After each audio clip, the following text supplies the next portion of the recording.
Hello,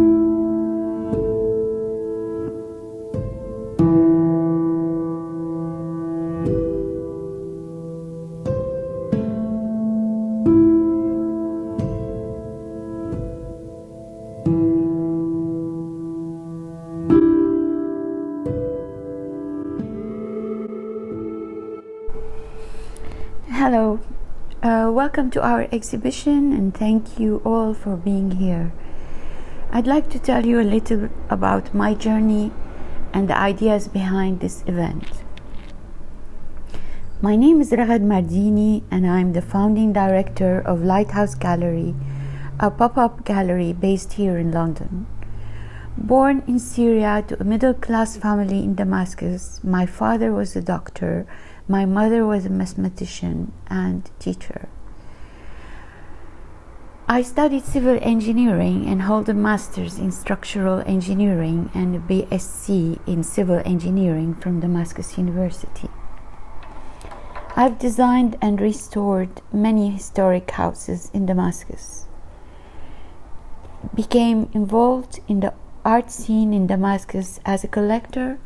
I had many artists as my friends and was very close to all art circles, from film to theater to music, painting and sculpture.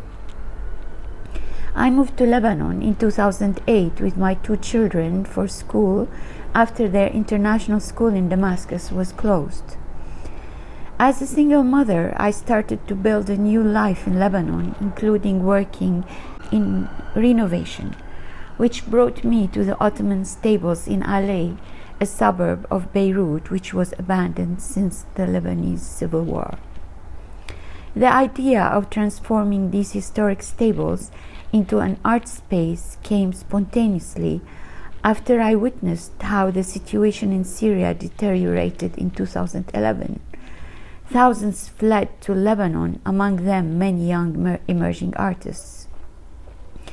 With the difficult conditions and emotional trauma, these artists took any available jobs in construction and in restaurants to survive instead of creating art.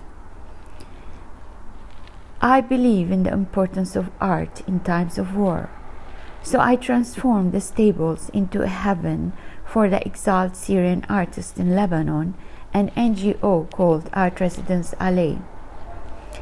Here, Syrian artists would stay for a month. I would give them studio space, board material, and freedom to express themselves. I curated exhibitions and performances worldwide of their work and published a book and a documentary film about their life at the residency and their art. By the end of my time here, we received 65 artists at the residence, and I had built a collection of works done at the residence. These artists had donated to be used in my work to support other artists in the future. Summer 2015, I moved again to London to keep my children safe after the death of their father, as civil laws in Syria and Lebanon do not give any rights of guardianship to the mother of her children if their father dies. I was alone, with no support structure and nothing to back me up, but I carried with me my lengthy and extensive experience in art and cultural management, and my vast network of Syrian artists. Here I obtained an MA in Museums, Galleries and Contemporary Culture from Westminster University. I was endorsed by my university for my idea of creating Litehouse Gallery in 2017. We nurture, represent, and promote mainly Syrian contemporary artists. We aim to create a hub for Syrian artists in the UK and encourage new forms of cultural exchange between Syrian and British artists. With Art Residency Alay and Litehouse Gallery, I have been able to show works or speak at presentations about Syrian artists in exhibitions and events in the UK, Italy, Armenia, Japan, France, and Lebanon. including in the European Parliament in Brussels, the European Bank for Reconstruction and Development in London, and the World Bank in Washington, D.C. I am this determined person who will not give up. My eyes are wide open to all the challenges in this difficult path I chose, and in being an immigrant in the UK away from home, I concentrated on the future and look forwards. I'm already planning our next exhibitions and events, and if you would like to find out about them, please leave your email or follow us on Facebook or Instagram. The concept of this exhibition came to me when I was thinking of my personal memories of Syria, especially at Christmas, and the importance of our collective memory. I think about the importance of staying connected through the power of art and of preserving our cultural heritage in times of diaspora and dispersed population. Syria's ongoing war, compounded by the COVID-19 pandemic, has forced so many to live apart. With much difficulty, I was able to persuade some Syrian friends in the UK to allow Family Talk to record their phone conversations and memories from Syria with their family members around Christmas for the sound installation in this exhibition. It is an intimate record of missing times, recounting memories of Christmas in the hearts of the people of Syria. Our participants talk also about where they are now and their hopes for our country's peace and future.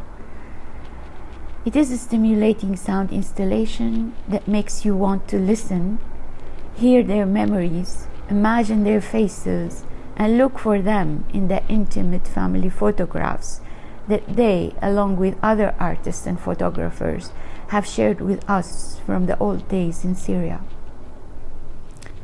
In the words of Cambodian filmmaker Rithi Pan, whose beautiful documentary The Missing Picture was nominated for an Oscar in 2015, he said, "Art is not able to change the world, but art can show the future and past."